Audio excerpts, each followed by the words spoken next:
2 days ago, gumawa ako ng video. Then, in-upload ko sa YouTube. So, welcome. Ito na yung second video ko. Hi, I'm Sai. 14 years IT employee ako. Pero merong ibang plano ang buhay para sa atin. So, i-share ko lang yung experience ko sa kung ano nangyari. Paano ko na-handle yung situation na nangyari, ano yung natutunan ko, and ano yung mindset moving forward. Kung paano ko siya i-handle, paano nyo rin siya pwede i-handle.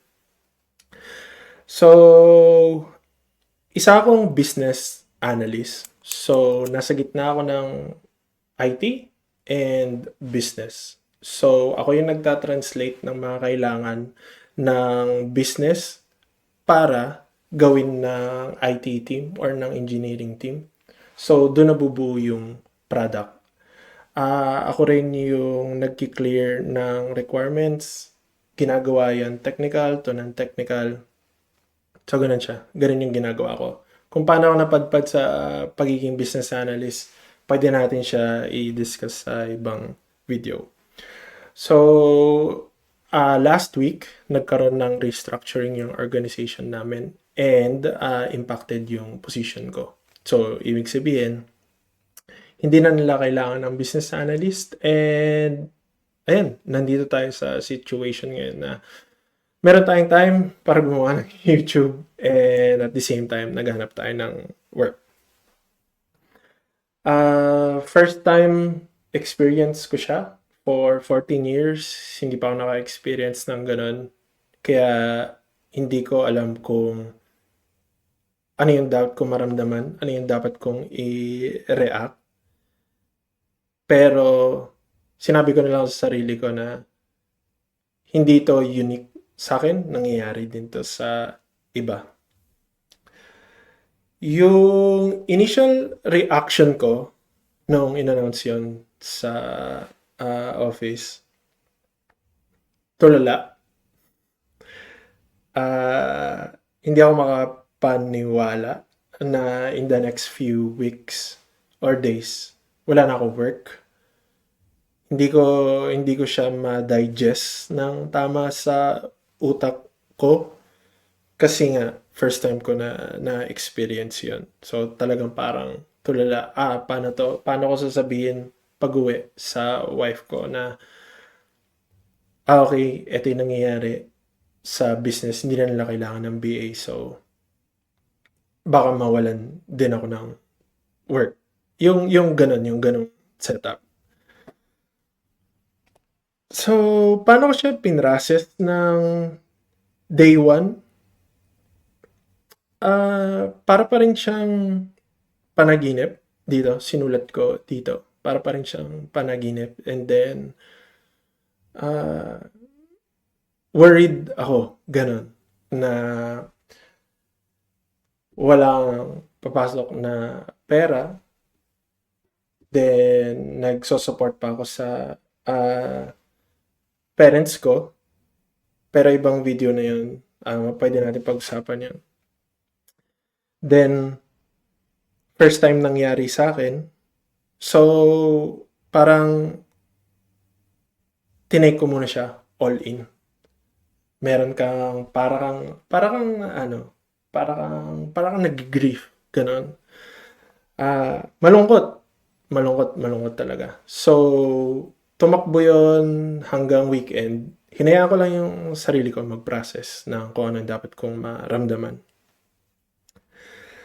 Then, yung mga next steps ko na ginawa ko ngayon, no? After nung weekend na yun, automatic na yun. Ano na yung iniisip kong next move ko. Kasi mahirap kapag nagstay ka lang dun sa negative loop na yun na hindi mo dapat mo siyang i-acknowledge tapos parang move on. Alam ko madaling sabihin siguro kaysa gawin, pero ganun yung parang thinking na nangyari sa akin. Bali, ang naging next move ko, inayos ko agad yung resume ko or CV for some. Then, inayos ko rin yung LinkedIn ko kagad. Siyempre, kailangan mo magkaroon ng magandang impression again sa mga recruiters or sa mga hiring managers para makahanap ka ulit ng work. Then, siguro yung isa sa pwede kong ma-share is yung inaccept ko agad siya. Actually, humingi pa nga ako ng time. Sabi ko sa wife ko, pwede ko bang i-process muna to during the weekend and then Monday laban ulit ako. So, parang napag-agreehan namin, oh sige, why not? Sure, enjoy muna. Then, pumunta din dito yung friends din namin and malaking tulong yun. So, hanap din kayo ng support group. Pero, yung isa sa masasabi ko is na-accept ko siya kagad as quickly as I can. Yun lang yung masasabi ko. Tapos, um, linagay ko dito na ang ang pagkaka yung tingin ko sa kanya sa utak ko is opportunity yun, rather a setback kumbaga. Opportunity yun to grow, learn new things, meet new people, work for another company, maybe dun sa talagang who knows, baka makachamba ka ng dream job mo, yung mga ganong setting. So matotal, parang naging take ko is dun ako sa kaya kong kontrolin, then out na yung hindi ko kaya i-control. Again, in-accept ko lang siya na, ito na yun. Okay na, nangyari na. Ano na yung next move ko?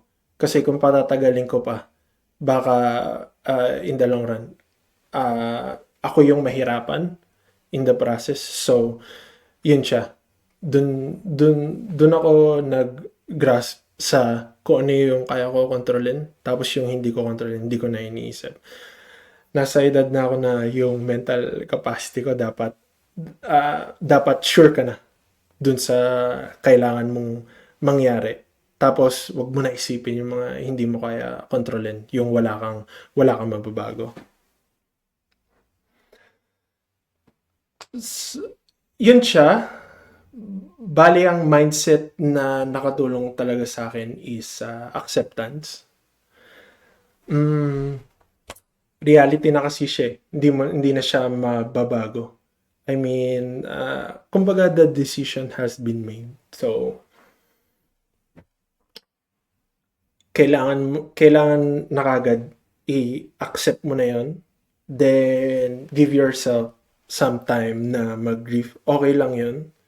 And, grateful ako sa wife ko kasi naintindihan niya yun eh. Okay. Siyempre, meron ka pang ibang iniisip. Pero, nandun ka na sa, okay, malungkot ka muna, pero i-accept mo na. Next ko is yung gratitude. Grateful ako sa friends ko na nag-reach out. Malaking tulong yon. Grateful ako sa parents ko, naintindihan nila kung ano yung mga nangyayari. Grateful ako sa wife ko kasi naintindihan din niya. And tulad nga nung sabi ko nung una, hindi naman to unique sa atin. Nangyayari din sa iba.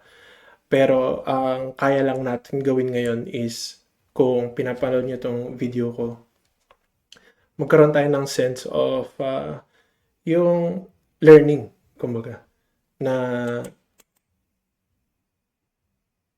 okay siyang i-accept at this point and then move on para ikaw na kagad yung umaksyon. Meron na kagad mangyari. Then yung next doon is so meron ka na acceptance, gratitude, and then uh, yung action over worry. So, ang gusto ko lang sabihin doon is, imbes na iniisip mo na, baka ganito, ganyan. Yung mga what ifs, kumbaga, yung mga what ifs, yun yung mga tinanggal ko kagad. Tapos, instead, umaksyon na kagad ako. So, networking kagad, sabihin mo sa kanila kung ba't ka nakipag-network, ano yung nangyari sa'yo, update LinkedIn, update Seek, update Indeed, update yung resume mo, lahat yun. So, yun yung action. So, dun yung mindset ko na moving forward, ito yung gagawin ko. So, parang siya na talaga yung pumalit ng 9 to 5. Siya yung pumalit ng 9 to 5. Nonetheless, kailangan mo gawin. Kailangan natin gawin. What's next for me? Currently, nag-enjoy ako dito. Nakikita ko yung mga mannerism ko na kapag nagpe-present, yung mga words na paulit-ulit, natutuwa ako. Binalikan ko yung unang recording. Hindi ko na in-edit. Iniiwasan ko mag-edit. Gusto ko one take lang to. Para masanay din ako, isa tong way na makakatulong din sa akin sa presentation skills ko. So kung meron kayong mga nakita parang mga mali, okay lang yun. Pwede nyo i-point out. Matututo tayo along the way. Nag-enjoy ako dito sa recording ng YouTube. So baka tuloy-tuloy lang. Gusto ko lang mag-build up ng habit na gantong araw magre-record ako, popost ko ulit. And then, isa to sa mga paths na ina-explore ko. So, tingnan natin kung ano yung mangyayari. Pero naghahanap pa rin ako ng bago kong work. Ano pa yung mga linagay ko dito? Kaya sana yung ano yung mga shinare ko ngayon makakatulong din sa iba. Then, yun nga eh. Baka similar tayo ng situation. So, pwede naman kayo maglagay ng message sa comments and then pwede tayong mag-chat doon.